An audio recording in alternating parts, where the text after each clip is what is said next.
मैदानावरील छत्रपती शिवाजी महाराजांच्या पुतळ्याला वंदन करून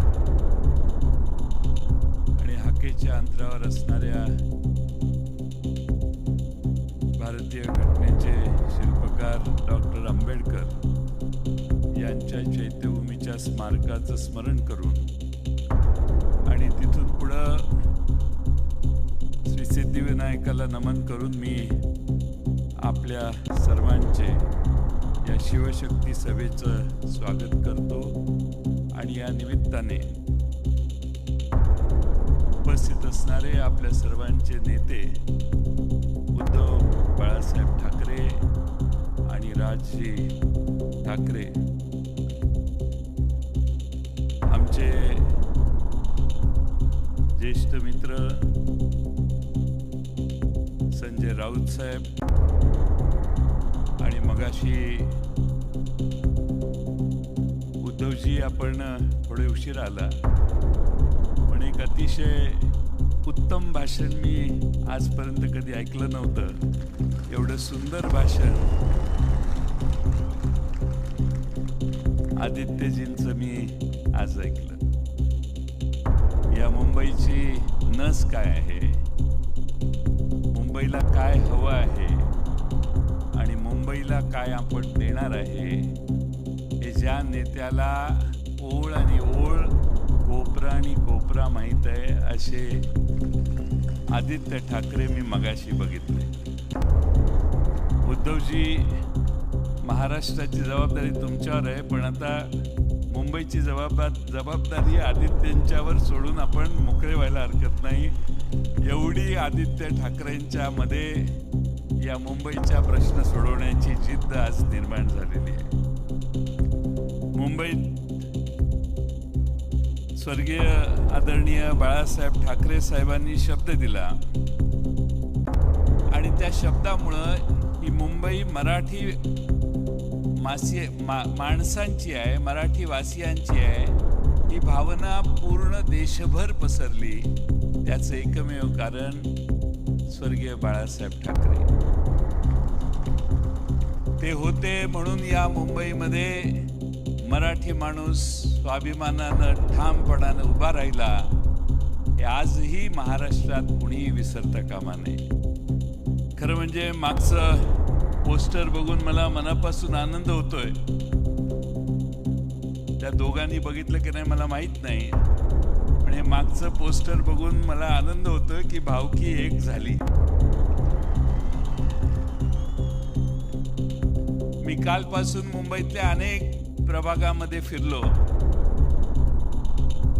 लोकांना प्रचंड आनंद आणि उत्साह आहे की उद्धवजी आणि राजजी एकत्रित आले. याचा मुंबईकरांना एवढा आनंद यापूर्वी कधी झालेला नसेल. एवढा मोठा आनंद, प्रचंड आनंद या दोघांना एकत्रित बघण्यास आज मुंबईकरांना झालेला आहे.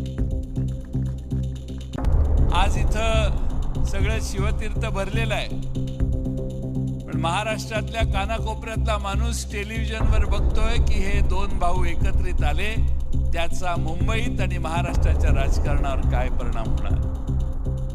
आणि म्हणून तुम्ही दोघं आलात, एकत्रित आलात, याचं पहिल्यांदा शरद पवार साहेबांच्या वतीनं मी आपल्या दोघांचं मनपूर्वक अभिनंदन करतो. आज खरं म्हणजे पवार साहेबच येणार होते, पण त्यांना जमलं नाही, त्यांनी मला यायला सांगितलं. खरं म्हणजे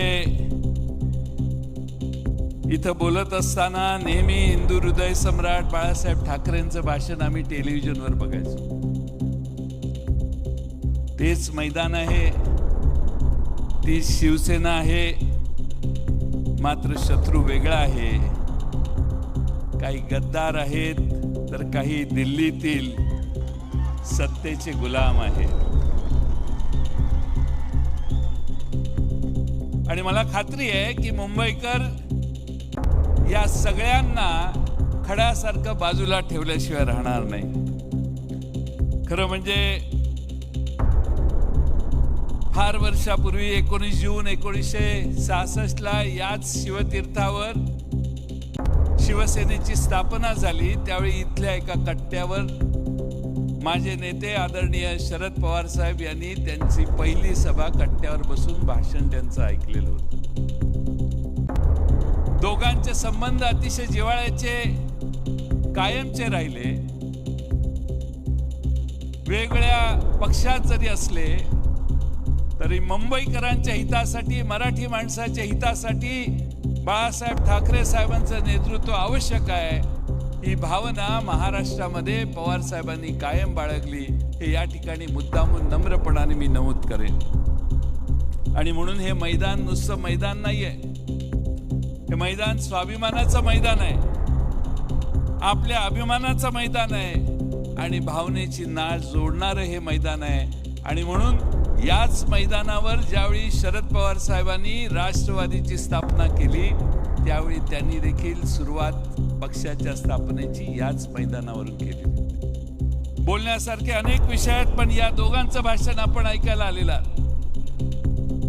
आणि त्यामुळं बाळा नांदगावकर सारखे जास्तच मान हलवायला लागलेत म्हटल्यावर मला इशारा मिळालेला आहे. परंतु एक मित्रांनो विसरू नका की 300-350 वर्षापूर्वी आपल्या छत्रपती शिवाजी महाराजांनी सुरत लुटली, त्याचा राग काहींच्या मनात आजही आहे, हे विसरू नका. अशा अनेक गोष्टी आहेत. काल परवा अण्णा मला येऊन गेले, काय बोलले, त्यांची भूमिका अशी आहे की मुंबई ही महाराष्ट्राची नाही आहे, म्हणजे मुंबईला तोडण्याचा उद्योग पुन्हा सुरू झालेला दिसतोय. आणि म्हणून यावेळची निवडणूक तुम्हा आम्हा सर्वांसाठी फार महत्वाची आहे. माझी तुम्हा सर्वांना विनंती आहे की आज पुन्हा जर मुंबई तोडण्याचा प्रयत्न बाहेरच्या राज्यात, एवढे वेगवेगळ्या राज्यातली लोक, संजय राऊत साहेब महाराष्ट्रात मुंबईत यायला लागली आहेत, प्रत्येक राज्याचा मुख्यमंत्री इथं आलेला असेल कदाचित, सगळ्यांना बोलवण्याचं काम चाललेलं आहे. पण उद्धवजी, मी तुमचं, राजजी तुमचं अभिनंदन करेन. तुम्ही तुमच्या जीवावर ही निवडणूक लढवताय, राष्ट्रवादीची तुम्हाला साथ आहे आणि म्हणून तुम्हाला महाराष्ट्रात मुंबईच्या सामान्य माणसाला विश्वासात घेऊन ही निवडणूक लढवल्यामुळे तुम्हाला यश मिळेल, यात माझ्या मनात काही शंका नाही. मी जास्त वेळ न बोलता एवढीच विनंती आपणा सर्वांना करेन की आज आपले अनेक प्रश्न आहेत, सगळ्या मुद्द्यांचा परामर्श मगाशी आदित्यजींनी घेतलेला आहे. पण जेव्हा मुंबईतल्या माणसाला मुंबईचं घर नाकारलं, या भूमिपुत्राला घर नाकारलं तर ठाकरेंची आठवण येते. कंपनीत एखाद्या मुंबईकराला, भूमिपुत्राला नाकारली प्रवेश किंवा नोकरी तर ठाकरेंची आठवण येते. मालकाने गैरवर्तन केलं मुंबईकरांच्याशी तर त्यांना ठाकरेंची आठवण येते. आणि मग मुंबई महानगरपालिकेसाठी देखील ठाकरेंची आठवण येते. मी जाता जाता 4-6 प्रश्न विचारतो, मला हो किंवा नाही याचं उत्तर द्या. शेतकऱ्यांची कर्जमाफी झाली का हो? लाडक्या बहिणीचे 1500चे 2100 रुपये झाले का हो? कंत्राटदारांची थकीत बिलं मिळाली का हो? शेतकऱ्यांसाठी भावांतर योजना आणली का हो? मुंबईसाठी ठोस काय केलं हो? मग आता मुंबईकर यांना मतदान करणार का? माझं काम झालेलं आहे. मुंबईचा महापौर ठाकरे बंधू ठरवतील हा विश्वास मी व्यक्त करतो आणि आपल्या सगळ्यांची रजा घेतो. धन्यवाद. व्यासपीठावरती उपस्थित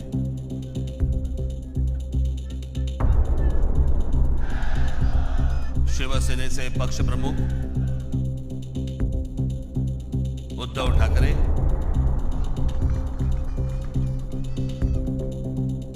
राष्ट्रवादी काँग्रेसचे नेते जयंतराव पाटील, इतर सर्व मान्यवर आणि माझ्या जमलेल्या तमाम मराठी बांधवांनो, भगिनींनो आणि मातांनो,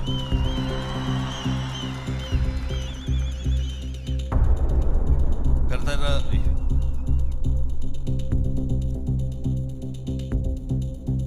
या व्यासपीठावरती मी माननीय बाळासाहेबांबरोबर त्यांच्याबरोबर लहान असताना अनेकदा आलो.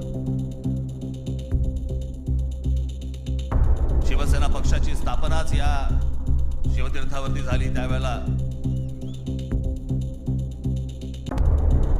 माझे आजोबा प्रबोधनकर ठाकरे हे देखील इथे उपस्थित होते.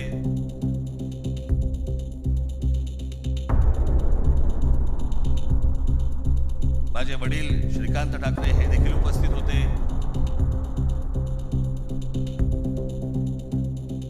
आमची माँ ही देखील उपस्थित होती.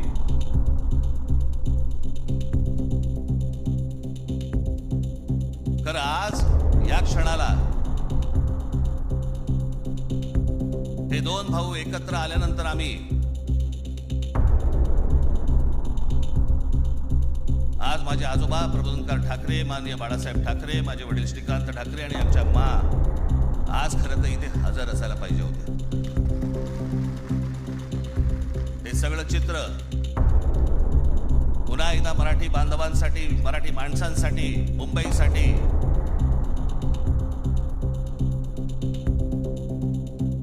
हा आम्ही दोन भावांनी उभारलेला हा सगळा लढा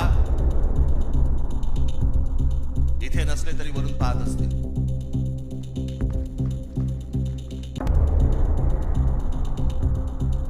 आज बऱ्याच गोष्टी मी आपल्यासाठी जरा थोडंसं घेऊन आलोय. जाताना पोट भरून जा.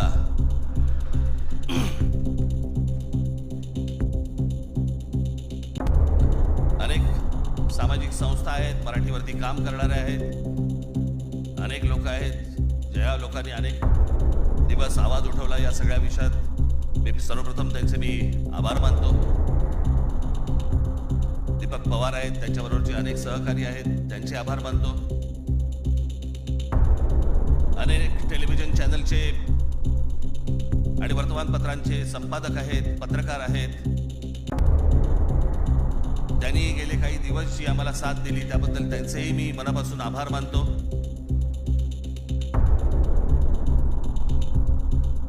खरं तर मी 20 वर्षानंतर पहिल्यांदा युती करतोय.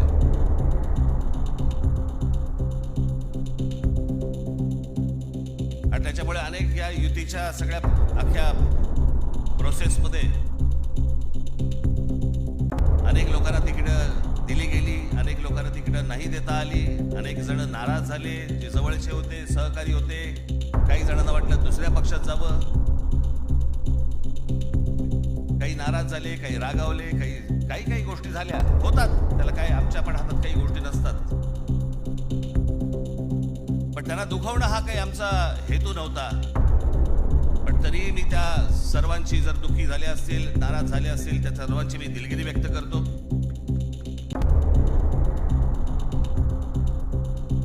आपलेच आहेत, परत येतील.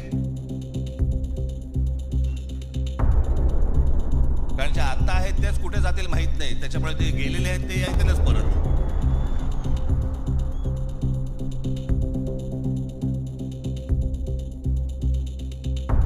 त्याच्यामुळे ह्या सगळ्या गोष्टींमध्ये मी त्यांना समजू शकतो. मुळात मी आणि उद्धव आम्ही दोघे जण एकत्र येण्याचं सगळ्यात महत्वाचं कारण म्हणजे या मुंबईवरती आलेलं संकट. मी गेले अनेक वर्ष या सगळ्या विषयांमध्ये बोलत आलो. गेले अनेक वर्ष मी माझ्या भाषणांमधून हे सगळे मुद्दे मांडत आलो की कशा प्रकारचा डाव रचला जातोय. आणि मग मध्यंतरी या राज्य सरकारने हिंदी सक्तीचा विषय आणला.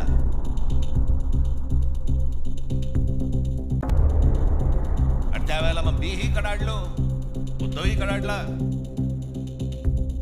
आणि त्या सगळ्या याच्यामध्ये त्याच्या अगोदरच माझी एक मुलाखत झाली. त्याच्यामध्ये मी सांगितलं होतं की कुठच्याही वादापेक्षा आणि कुठच्याही भांडणापेक्षा महाराष्ट्र मोठा आहे.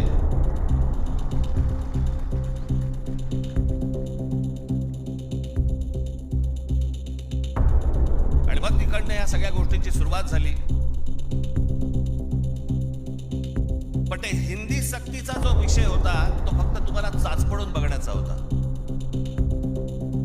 तुम्ही जागे आहात का? मराठी माणूस महाराष्ट्रामधला, मुंबईमधला जिवंत आहे का? हे फक्त चाचपट नव्हतं तुम्हाला.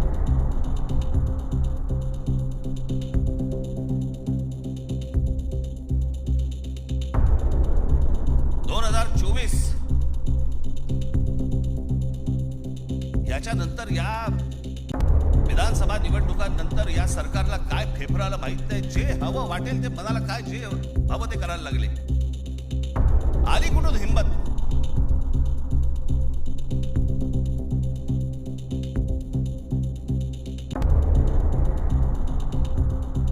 कोणाला विचारायचं नाही, काही जनता बिनता लोक बिक काही नावाची काही गोष्टच नाही. बस आम्हाला वाटलं म्हणून आम्ही केलं. हे कोण आहेत लोक? कोण आहे महाराष्ट्रातील जनता? पैसे फेकले की आम्ही विकत घेऊ. आला कुठून आत्मविश्वास?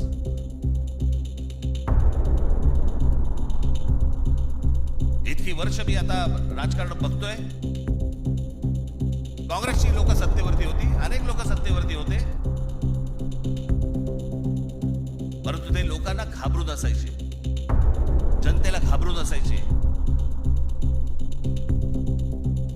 आता घाबरणं बिबरणं काहीच नाही. गृहीत धरून टाकले तुम्हाला. कुठून येतात मतं ह्यांच्याकडे, कशी येतात, काय येतात, याचा लढाई तर बाकीच्या ठिकाणी सगळ्या ठिकाणी सुरूच आहे. ते बोगस वोटर आणि ते ईव्हीएम मशीन पासून सगळ्या गोष्टी सुरू आहेत. पण ह्याच्यामध्ये सगळ्यात महत्वाची गोष्ट बघा, आता मुद्दामपणा कुठपर्यंत गेला यांचा. अकोटमध्ये भाजपने एमआयएमशी युती केली. बदलापूरमध्ये भाजपने काँग्रेस बरोबर युती केली. 66 जण बिनविरोध निवडून आले. बिनविरोध म्हणजे तिकडच्या मतदाराचा अधिकारच काढून टाकला. ते मतदारच नाही करू शकत. आज 66 आहेत. हे पुढे आकडे वाढत जाणार. ज्याला कळलंय की काय प्रकारचे आपण कशा प्रकारे लोकांना विकत घेऊ शकतो. वाईट या गोष्टीचं वाटतं विकले जातात. तुळजापूरमध्ये विनोद गंगणे नावाचा एक ड्रग्ज मधला रॅकेट मधला एक माणूस, ड्रग्ज रॅकेट मधला, त्याला भाजपने तिकीट दिलं. ड्रग्ज विका, काही विका, पुढच्या पिढ्या बर्बाद करा, काही फरक पडत नाही. पण ड्रग रॅकेट मधला एक माणूस, त्याला भारतीय जनता पक्षाने तिकीट दिलं तुमच्या नाकावर टिचून. आता बदलापूरला तुषार आपटे, बलात्काराच्या केस मधला आरोपी, बलात्काराच्या, सगळ्यांना माहिती आहे, नगरसेवक केले. लहान मुलींच्या वरती बलात्काराचा आरोप असलेला माणूस, त्याला भारतीय जनता पक्षाने नगरसेवक. आली कुठून हिंमत?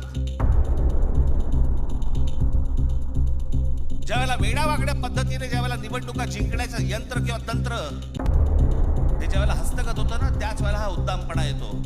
ही मस्ती येते ना, हा माज येतो ना, हा त्याच्यातनं येतो.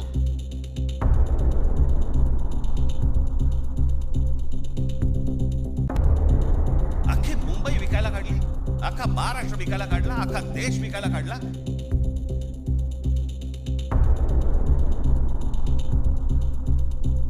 आपल्या समोर काय वाढून ठेवलंय आपल्याला अंदाज पण नाही. मी तुम्हाला हे सांगतोय, मला 2024 साली मला एक व्यक्ती भेटली.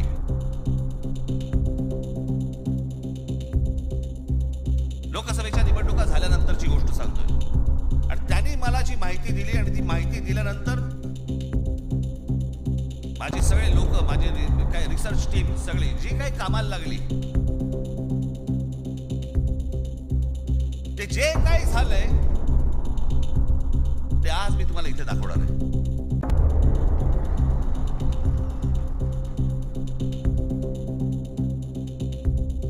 आणि मला असं वाटतं की मी आज जे दाखवणार आहे याच्यानंतर जर समजा आपल्याला भीती नाही वाटली, तर मला असं वाटतं या देशात निवडणुका न लढवलेल्याच बऱ्या.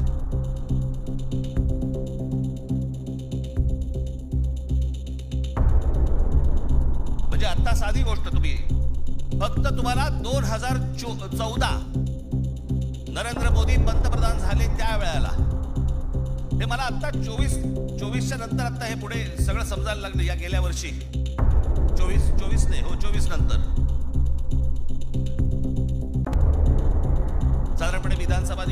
त्याच्या आसपास मला या सगळ्या गोष्टी आमच्या रिसर्च टीम मधनं यायला लागल्यावरती मला धक्का बसायला लागला. कारण आपण असे बघतच नाही कधी, आपण डोळे झाक करत बसतो आणि नक्की काय खणलं जात आहे आपल्या खालून आणि आपल्याला माहितीच नाही. याचं कारण अनेक हिंदी इंग्रजी टेलिव्हिजन चॅनल सगळं ब्लॉक करून टाकले. कोणी काही तुम्हाला दाखवणार पण नाही. दाखवलं की वरनं फोन येतो, वरनं तट्ट्या येतो, जाहिराती बंद करून टाकू. मी आता फक्त एक पहिला मॅप मी तुम्हाला भारताचा दाखवतो, 2014चा. दाखवा रे.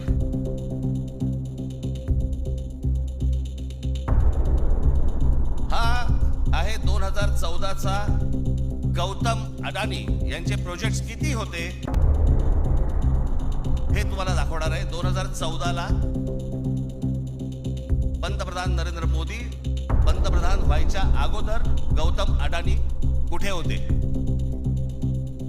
आणि आता पुढचं फक्त बघत राहा की आता 2024-25ला गौतम अडानी आता कुठे आहेत. फक्त सरकारच्या आशीर्वादाने. आणि तुम्हाला जर नाही धक्का बसला तर मला सांगा जरा, दाखवा.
माणूस नसेल जो 10 वर्षामध्ये इतका श्रीमंत झाला. मला कुठच्या उद्योगपतीने उद्योग करू नये या मताचा मी नाहीये, इतका दळभद्री विचार माझा नाहीये. पण या देशामध्ये इतके उद्योगपती असताना ना, एका माणसावरती इतकी मेहरबानी या देशामध्ये होते मी जगात तर दाखवतच नाही अजून. फक्त 10 वर्षामधली गोष्ट ही, 10 वर्षातली. एकाच माणसाला सगळ्या गोष्टी दिल्यात, वीज दिली, सिमेंट बनवण्याच्या उद्योगामध्ये गौतम अडाणी हा माणूस कधी नव्हताच 2014च्या अगोदर. आज देशातला 2 नंबरचा सिमेंटचा व्यापारी येतो. उद्या माणसाने समजा उद्या वीज बंद केली, आम्ही अंधारात. सिमेंट महाग केलं, काही बोलू शकणार नाही. सगळी पोर्ट्स खालपासून वरपर्यंत सगळी पोर्ट्स अदानीना, सगळी विमानतळं अदानीना. महाराष्ट्रात काय परिस्थिती आहे एकदा बघा, महाराष्ट्राचं फक्त एकदा दाखवा.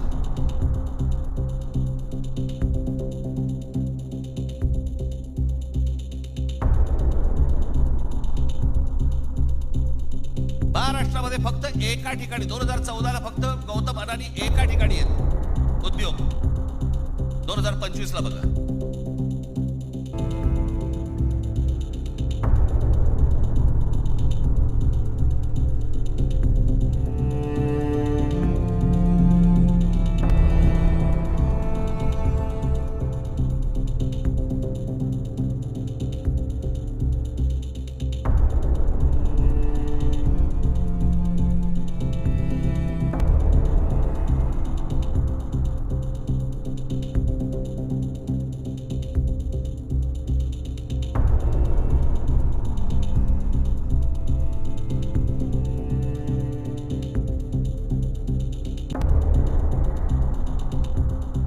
ही महाराष्ट्राची स्थिती.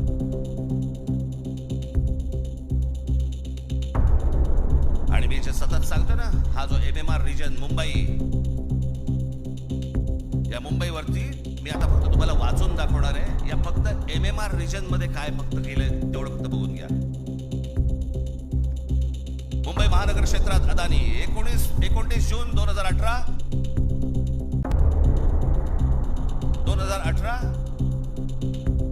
रिलायन्स इन्फ्रास्ट्रक्चर कंपनी ताब्यात मुंबई वीज पुरवठा क्षेत्रात प्रवेश. एप्रिल 2021 नवी मुंबई विमानतळाच्या कामाला सुरुवात. 2021 मुंबई आंतरराष्ट्रीय विमानतळ ताब्यात. अंधेरी पश्चिम येथील RTOची जमीन अदानी यांना 5,000 कोटींना. ऐरोली इथे डेटा सेंटरसाठी 92 एकर जमीन 1,500 कोटींमध्ये. धारावी पुनर्विकास प्रकल्प अदानींना. महाराष्ट्रात स्मार्ट वीज मीटर बसवण्यासाठी 13,888 कोटींचं कंत्राट. भांडूप कल्याण इथे मीटर्स बसवली जाणार. मुंबई आणि नवी मुंबईत हायर स्केल डेटा सेंटर सुरू करण्यासाठी महाराष्ट्र सरकारशी 50,000 कोटींचा सामंजस्य करार. मेट्रो मोनोरेल यांना अदानींचा वीज पुरवठा. सांताक्रूज आणि विलेपार्ले परिसरात केंद्र सरकारच्या विमानतळ आणि संरक्षण दलाच्या जागांवरती 80,000 झोपडपट्ट्यांचा विकास अदानी करणार. पनवेलमध्ये टॉवर्स सेमीकंडक्टर कंपनी आणि अदानी समूह यांच्या प्रकल्पाला महाराष्ट्र सरकारची मान्यता. $10 अब्ज गुंतवणुकीचा अंदाज. धारावी पुनर्विकास प्रकल्पासाठी देवदारमध्ये 124 एकर जमीन. मुंबई उपनगरातील वाढत्या वीज मागणी पुरवठ्यासाठी वसई खाडीजवळ 209 कांदळवने तोडण्यास मुंबई हायकोर्टाची परवानगी. गौतम अदानी यांची तारापूर अणुऊर्जा प्रकल्पाला भेट. पुढच्या 10 महिन्यात खासगी कंपन्यांना अणुऊर्जा क्षेत्रात देण्याची परवानगी देणारे विधेयक संसदेत मंजूर. रायगड जिल्ह्यातील आंबा नदीकाठी असलेल्या शेट्टी प्रकल्पासाठी 192 कोटीची गुंतवणूक. पनवेलमध्ये 1,000 एकर्समध्ये 10,000 कोटींचा रहिवासी प्रकल्प. मुंबईला वीज पुरवठा करण्यासाठी 1,660 कोटींचं काम. धारावी पुनर्विकास प्रकल्प बांधणीसाठी मुलुंड येथे 58 एकर जमीन आणि 319 कोटी मिळाले. धारावी पुनर्विकास प्रकल्प बाधितांसाठी कुर्ला मदर डेअरीची 20 एकर जमीन 57 कोटी मिळाली. 124 एकरचा आणि 36,000 कोटींचा गोरेगाव पश्चिम येथील मोतीलाल नगर पुनर्विकास प्रकल्प अदानींना मिळाला. MIDCने तळोजा येथे 400 एकर नंतर आणखी 159 एकर जमीन दिली. बांद्रे रेक्लेमेशन पुनर्विकास प्रकल्प 24 एकर 30,000 कोटींमध्ये मिळाला. पालघर डहाणू येथे अदानी वीज प्रकल्प. अदानी नवी मुंबईत सेमीकंडक्टर प्रकल्प सुरू करणार. वसई येथील तुंगारेश्वर अभयारण्यातील जमीन अदानी इलेक्ट्रिसिटीला. टिटवाळा, मोहने, आंबिवली शहरात येथील अदानी सिमेंट फॅक्टऱ्या. वाढवण येथे बंदर उभारण्यासाठी अदानी समूह उत्सुक. महाराष्ट्र सरकारशी सामंजस्य करार. वाढवण येथे विमानतळ उभारण्यासाठी अदानी समूह उत्सुक.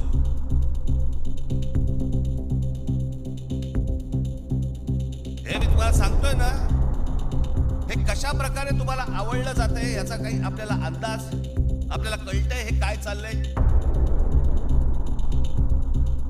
आता हा सगळा वाढवणला आता बंदर येतंय म्हणून मी म्हटलं बंदर येत असेल चांगली गोष्ट आहे. महाराष्ट्रात बाजूला विमानतळ कशासाठी तर म्हणे मुंबई विमानतळावरचा सगळा कार्गो तिकडे नेणार.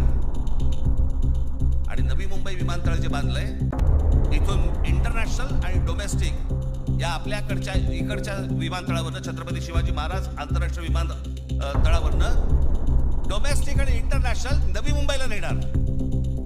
ही प्रोसेस हळूहळू सुरू झालेली आहे. आणि पुढे हा संपूर्ण विमानतळ विकायला काढणार. या शिवाजी पार्क मैदान एवढी जवळपास 50 ते 60 शिवाजी पार्क मैदान बसतील एवढा प्लॉट आहे तो. धारावीला लागून अशी नाही ना मुंबई आम्हाला मिळवत आहेत. आम्ही बदा पैसे ओततो, जमिनी विकत घेतो, जमिनी सगळ्या काढून घेतो. आणि इकडच्यांचं काय घेऊन बसलोय आपण, या सरकारमध्ये बसलेत त्यांचं. ते काहीतरी करू शकतात का? काहीच नाही करू शकत. हे मागे एक उदाहरण दिलं होतं ना, बादशाच्या हातावरचा ससाणा असतो नाही का, जो ससाणा पक्ष्यांनाच मारून आणतो. स्वतः पक्षी आहे पण तो पक्ष्यांनाच मारून आणतो. पु ल देशपांडेचं एक फार छान वाक्य आहे की स्वकीयांचा घात करणारी औलाद ही काय फक्त पक्षांमध्ये नसते. मला तर आता कळले राजकीय पक्षांमध्ये आली आहे.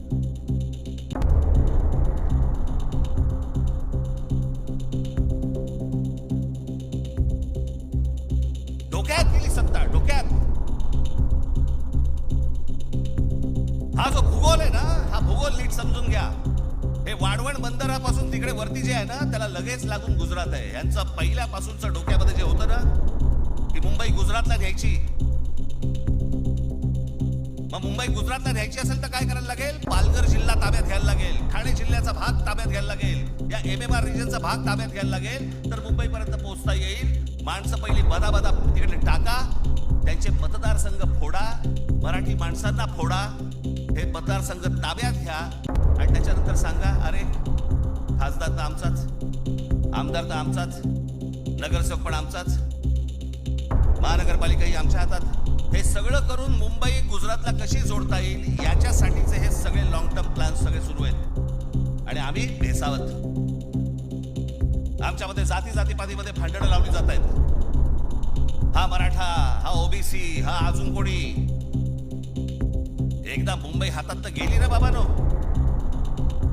महाराष्ट्र झारखंड पेक्षा काही वेगळा करणार नाहीत. हे मुंबई ही तुमची राजधानी आहे, मुंबई ही तुमची ताकद आहे. पण जो मस्तवालपणा जो अंगामध्ये शिरलेला आहे यांच्या, की आम्ही काहीही करू, कुठूनही मतं आणू, जे यांनी विधानसभेला केलं तेच करण्याचा हे आता पण प्रयत्न करणार. आमच्यावरती भ्रष्टाचाराचे आरोप करतायत. काय बोलताय काय तुम्ही? देवेंद्र फडणवीस ज्यावेळेला मुख्यमंत्री होते त्यावेळेला ह्यांनी छगन भुजबळांना जेलमध्ये टाकलं होतं, हो की नाही? आता मांडीला मांडी लावून बसलेत. अजित पवारांचे बैलगाडीभर पुरावे घेऊन गेले होते. काय किती 70 का 80 हजार कोटीचा काहीतरी घोटाळा, त्याच्याबद्दल पुरावे बैलगाडीतनं घेऊन गेले होते. आता काय सांगतायत? कोर्टात केस आहे, पुरावे असतील तर त्यांना अटक होईल. अरे मग तुम्ही पुरावे दिले होते ना, द्या आता कोर्टात. ही सगळी बाहेरून सगळी माणसं आणायची, इथे भरायची, तुमचा टक्का कमी करायचा, तुमचं अस्तित्व घालवायचं. इथे येऊन यांची माणसं मिळणार, इथे उत्तर भारतातलं माणसं येणार आणि म्हणणार इथे तुम्हाला. काल एक कोणतरी उत्तर भारतातला माणूस बोलवता म्हणे, मुंबईमध्ये म्हणे नोकऱ्या जर घ्यायच्या असतील महानगरपालिकेमध्ये तर इथल्या स्थानिकांना, उत्तर भारतीय लोकांना दिल्या पाहिजेत. हे बाहेरून येणारे म्हणे कोल्हापूर, सातारा, सांगलीवरून येणारी माणसं हे बाहेरच्या लोकांना द्यायची नाहीत म्हणून. बाहेरची लोक म्हणजे आमच्या सातारा, कोल्हापूर, सांगलीमधनं येणारी आता हे बाहेरची लोक झाली आणि हे आतले.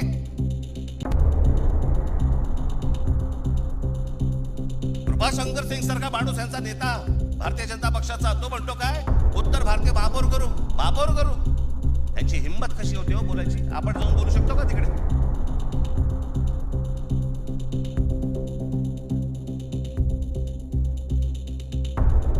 याचं कारण तुम्ही एकत्र येऊच नाही याच्यासाठीचा बंदोबस्त त्यांनी केलेला आहे. माणसं म्हणून काय करायचं? पैसे टाका, माणसं फोडा. यांचं मुंबईवरचं लक्ष उडालं पाहिजे, महाराष्ट्रावरचं लक्ष उडालं पाहिजे. हे मराठी म्हणून कधी एकत्र येताच कामा नयेत. आणि मग आपल्याला जे साध्य करायचंय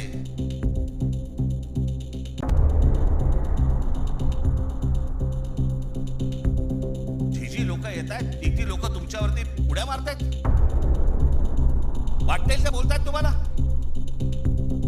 मुंबईमध्ये, महाराष्ट्रामध्ये तुम्हाला घरं नाकारली जात आहेत. काल परवाकडे कोणतरी एक तामिळनाडू मधनं रसमलाई आली होती.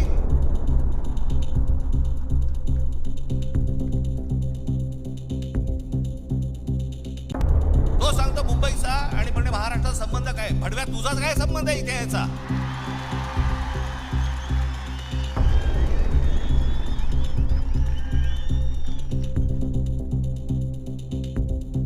यांच्यासाठीच माननीय बाळासाहेब बोलले होते, हटाव लुंगी आणि बजाव बुंगी.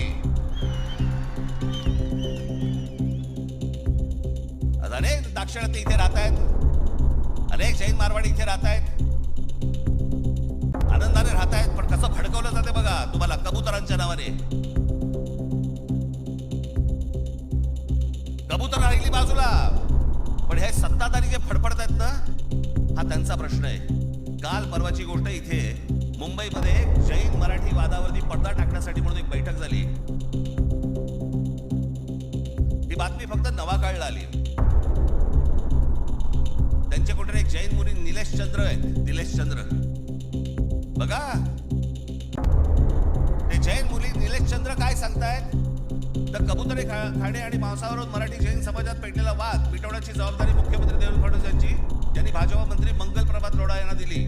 मात्र मंगल प्रभात लोढा यांनी हा वाद मिटवला नाही, तर ह्या समाजामध्ये जास्तीत जास्त भांडणं कशी लागतील हे पाहिलं.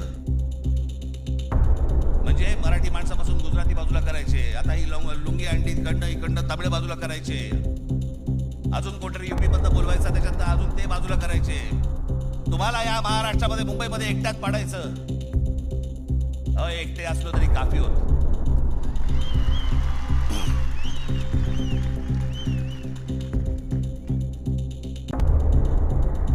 नको त्या वादात जाऊ नका. आमच्या त्यांच्या गुजरात मधनं बिहारी लोकांना ज्याला हकलवले त्याच्या बातम्या नाही होत.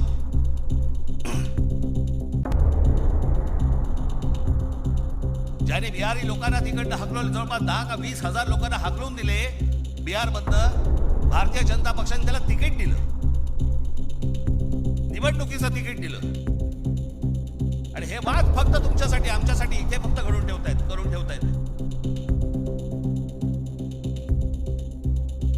गेले अनेक वर्ष सांगतो तुम्हाला, हे सगळं हे जे मुद्दामून जे चालू आहे, तुमचं अस्तित्व नष्ट करण्यासाठी हे सगळं सुरू आहे. आज ही मुंबई हाताबंद केली. मुंबई का पाहिजे हातात? आज केंद्रामध्ये यांची सत्ता, राज्यामध्ये यांची सत्ता, पण उद्या मुंबईमध्ये, ठाण्यामध्ये, कल्याण डोंबिवलीमध्ये, आमच्या एबीबार रिजन मध्ये उद्या यांना जर काही करायचं असेल, महानगरपालिकेची परवानगी लागेल. आणि महानगरपालिका जर आपल्या हातात असतील, हे जमिनी विकून देऊ शकत नाहीत, हे अदानीला जमीन देऊ शकत नाहीत.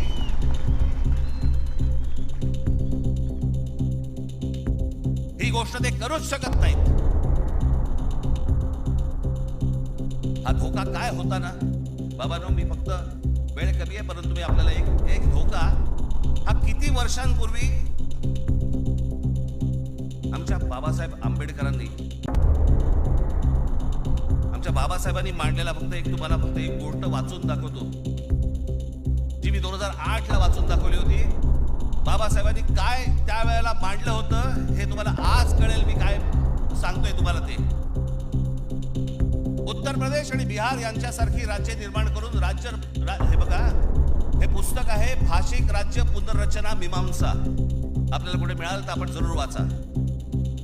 उत्तर प्रदेश आणि बिहार यांच्यासारखी राज्य निर्माण करून राज्य पुनर्निर्माण मंडळाने केवळ तौलनिक विषमता निर्माण केली एवढेच नव्हे तर उत्तर भारत आणि दक्षिण भारताचे दोन तट निर्माण केले. उत्तर भारतात हिंदी भाषेचं प्राबल्य आहे, उलट दक्षिण भारतात हिंदीशी संबंध नसलेल्या भाषा बोलल्या जातात. मला खरं तर आपल्याला सांगायचंय की युपीच्या आणि बिहारच्या लोकांनी पहिल्यांदा नीट समजून घ्या, बाबांनो, हिंदी ही तुमची पण भाषा नाही. युपीच्या लोकांची भोजपुरी भाषा आहे, बिहारच्या लोकांची मैथिली भाषा आहे, अवधी भाषा आहे.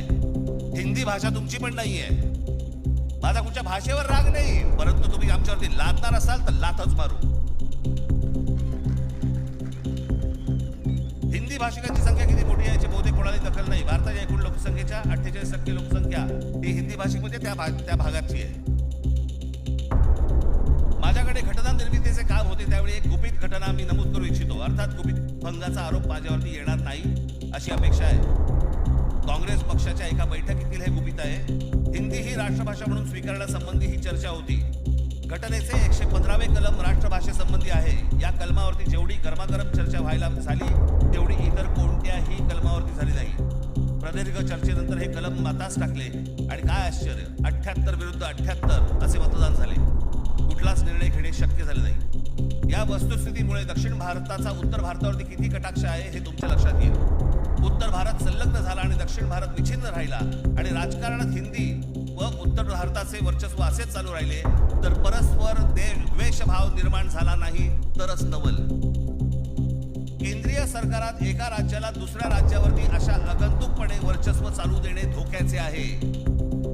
घटक राज्ये समतोलाची राखण्यास केंद्रीय शासनामध्ये काही तरतूद नसल्यामुळे नवनिर्मित बिजोड राज्यांमध्ये 5 प्रदेशांखेरीज इतर राज्यात अविश्वास आणि असंतोष निर्माण होईल. सध्याच्या केंद्रीय शासन पद्धतीमुळे भारताच्या राजकारणात उत्तर प्रदेश इतर राज्याहून प्रबळ ठरेल ही भीती केवळ दक्षिण भारतीयांचीच नसून पंजाब, बंगाल व इतर राज्यांनी व्यक्त केलेली आहे आणि ही भीती निराधार आहे असे कोणीही छातीरोखपणे सांगू शकत नाही. या भीतीचे निराकरण केले नाही आणि आता विशेष उपाययोजना केली नाही तर ही भीती राष्ट्रीय ऐक्यास घातक ठरल्याशिवाय राहणार नाही. हे सत्य कोणी लपवू शकत नाही. आमच्या परमपूज्य डॉक्टर बाबासाहेब आंबेडकरांनी तेव्हा लिहून ठेवलंय की हे किती घातक आहे ते. हे काय चाल चालू आहे तुमच्या विरोधात, हे काय प्रकारचं षडयंत्र सुरू आहे. जो इतका बलवान महाराष्ट्र, इतका सुसंस्कृत महाराष्ट्र, या देशाला दिशा दाखवणारा महाराष्ट्र, सगळ्या बाजूनी संपन्न असा महाराष्ट्र, हे सगळ्या बाजूनी येत आहेत आणि महाराष्ट्राने तुम्हाला फक्त इथे तुमचे चावे घेत आहेत. तुम्हाला उद्ध्वस्त करायचं आहे ना. उठा या जमिनीवरनं, निघा इथून, आम्ही येत आहोत. काल परवाकडेच मी एका चॅनलला सांगितलं, हिरे असतात, मोती असतात, सोनं असतं, चांदी असते, अजून काही मौल्यवान गोष्टी असतात, फक्त जमीन या एकाच गोष्टीला रिअल इस्टेट म्हणतात, खरी संपत्ती. दुसऱ्या कोणत्याही गोष्टीला रिअल इस्टेट म्हटलेलं नाहीये, फक्त जमिनीला रिअल इस्टेट म्हटलंय.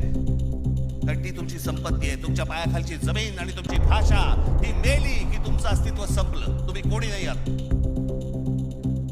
जगात अनेक देश, अनेक लोक हे भाषा संपली, देश गेला, जमीन गेली म्हणून संपले.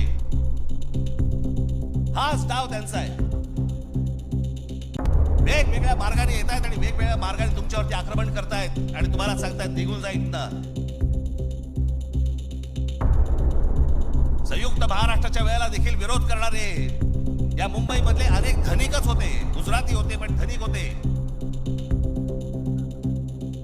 आज पण तेच चालू. आणि आज हे संकट त्यावेळेला इतकं नव्हतं, पण आज खरं तर तुमच्या उंबरठ्यावरून वरती येऊन उभं आहे. कधी तुमच्या दरवाजावरती टकटक होईल तुम्हाला पण कळणार नाही. कधी तुम्हाला इथनं बाहेर काढतील तुम्हाला कळणार पण नाही. आज मुंबई, उद्या ठाणा, कल्याण, डोंबिवली, सगळे भाग, उद्या पुणा, नाशिक, जे चांगलं आहे आज कोकणपट्टी अख्खी रिकामी करतायत. जमिनीच्या जमिनी विकत घेतल्या जात आहेत. मी त्यावेळेला त्या बुलेट ट्रेनला विरोध केला होता. आजही माझा विरोधच आहे. कुठे चालली बुलेट ट्रेन? बुलेट ट्रेन फक्त बघा, हे बुलेट ट्रेनचं स्टेशन, शेवटचं स्टेशन गुजरातमध्ये चाललंय, जिकडे गिफ्ट सिटी उभी केली आहे. Gift city Ahmedabad bullet train station पासून 90 किलोमीटरवर डोलेरा नावाचं एक पूर्ण नवीन शहर बसवलं जातंय. डोलेरा नावाचं एक पूर्ण नवीन, हे शहर 903 स्क्वेअर किलोमीटरचं आहे, म्हणजे मुंबईपेक्षा 1.5 मोठं. आणि तिथे वेदांत आणि फॉक्सकॉनची 1.5 लाख करोडची सेमी कंडक्टर प्रोजेक्ट्स येत आहेत. अहो, आपल्याला समजत पण नाही हे काय चालू आहेत नक्की, ह्यांचे कुठून रूळ चालले आहेत आणि कुठून गाड्या चालल्या आहेत आणि कुठून त्यांचे मार्ग सुरू आहेत आणि काय घेऊन जायचंय ह्यांना आणि काय आणायचंय, इथे काय भरायचंय. एकदा जाऊन बघा हो, वसई विरार पासून सगळ्या गोष्टी बघा, कसे भर देत आहेत. तुम्हाला घरं नाकारणार, ह्यांना सगळ्यांना घरं मिळणार. तिकडनं बाहेरच्या राज्यातनं गुजरातमध्ये येणार, ह्यांना घरं मिळणार, तुम्हाला नाकारणार. अहो, तुम्हीच नसाल, तुमचंच अस्तित्व नसेल, काय चाटायच्या महानगरपालिका.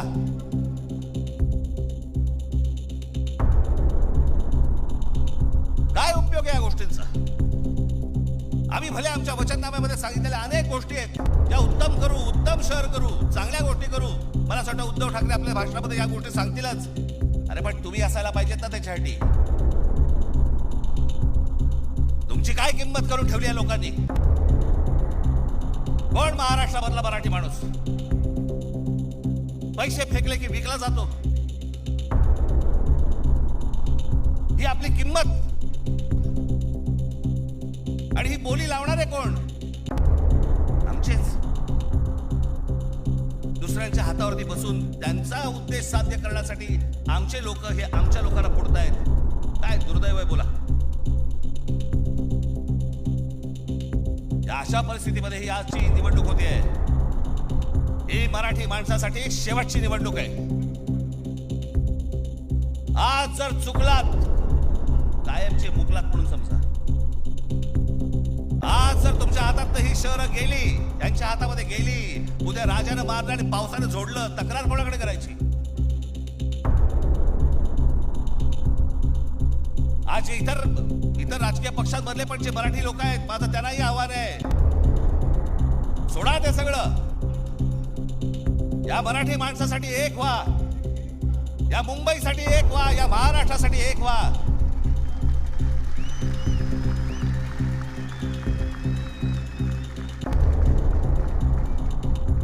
इतक्या वर्षांच्या परंपरेने, इतक्या लोकांच्या तपश्चर्याने ही मुंबई महाराष्ट्राला मिळाली. 107 आमचे हुतात्मे गेले. त्या मुंबई गेली तर त्या पुतळ्यानंतर काय अर्थ उरतो? आणि पुतळे काय म्हणतील ते? आमचा मराठी माणूस बेसावध राहिला आणि म्हणून आम्ही मिळवलेली मुंबई आम्हाला गमवावी लागली. आज तुमच्या समोर ही सोन्यासारखी संधी आलेली आहे. आम्हाला सत्ता काय, सत्याचं काय करू? सत्तेशिवाय पण आज पण लाथा मारल्यात ना. अनेक अंगावर आले, त्यांना तुडवलेच ना. पण तुम्हाला ह्यांचा माज, या सगळ्या लोकांचा, सत्ताधाऱ्यांचा तुम्हाला उतरवायचा या निवडणुकीमध्ये. कुठेही बेसावध राहू नका. माझी आपल्याला सगळ्यांना एक फक्त सांगणं आहे, हे ईव्हीएम मशीन वरती लक्ष ठेवा. दुबार मतदार सकाळी 6 वाजता, मला जेवढे काय बीएलए नेमलेले आहेत, सकाळी 6 वाजता तिकडे सेंटर वरती पाहिजेत दोन्ही पक्षांचे. आणि दोन्ही पक्षातले जे सगळे लोक आहेत यांना फक्त मी एकच सांगतोय, बाबांनो, आता आपल्यातलं काही वाद नाही. आता खरी लढाई त्यांच्याशी आहे.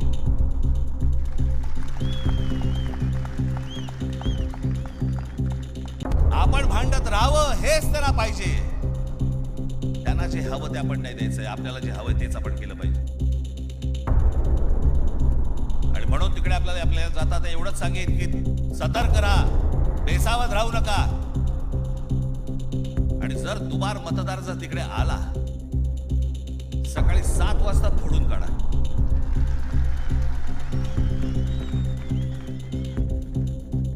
ही मुंबई राहावी, हे महाराष्ट्र राहावं, राज्य राहावं, हे मराठी माणसाच्या हातात राहावं, तुमच्या हक्काचं असावं, तुमचंच आहे ते. आणि मला असं वाटतं की जो लढा आजपर्यंत मराठा साम्राज्याने दिला, तो लढा आज तुम्हाला, आज सगळ्यांना, तुम्हाला, आम्हाला सगळ्यांना करायचा आहे. हा महाराष्ट्र वाचवायचा आहे, महाराष्ट्र समृद्ध करायचा आहे, ही आपली शहरं समृद्ध करायची आहेत, ही मुंबई आपल्याला वाचवायची आहे, ही मुंबई कदापि आपल्याला कुठेही गुजरातला राहून द्यायची नाहीये. या सगळ्या गोष्टींसाठी आपण सगळेजण कामाला लागाल अशी एक आशा अपेक्षा बाळगतो आणि आपणा सर्वांची मी रजा घेतो. धन्यवाद. जय हिंद, जय महाराष्ट्र. धन्यवाद राज साहेब. आणि यानंतर मी विनंती करतो शिवसेना पक्षप्रमुख आदरणीय उद्धव साहेब ठाकरे यांना अखंड हिंदुस्थानचा कैवारी प्रबोधनकार सुपुत्र देवतेचे धर्म मराठी मनाचे मानबिंदू हिंदू अस्मितेचे शिरोमणी हिंदुस्थान हिंदू हिंदुस्थानचा एकमेव हिंदू हृदय सम्राट हिंदू धर्मरक्षक सरसेनापती महानेता माननीय शिवसेना प्रमुख श्रीमान बाळासाहेब ठाकरे यांचा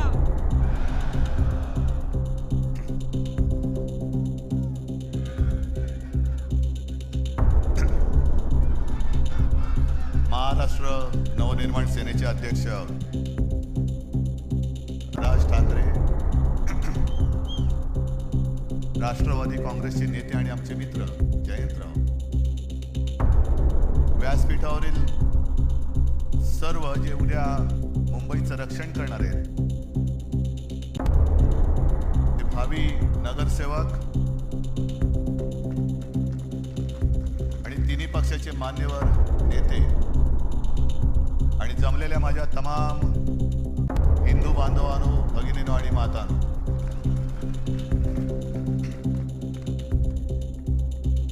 आता या पहिल्या वाक्यापासूनच उद्या चर्चा सुरू होईल की राज मराठी बांधवांनो, भगिनीनो आणि मातांनो म्हणाले आणि उद्धव ठाकरे हिंदू बांधवांनो, भगिनीनो आणि मातांनो म्हणाले. अहो, हेच तर आमचं म्हणणं आहे.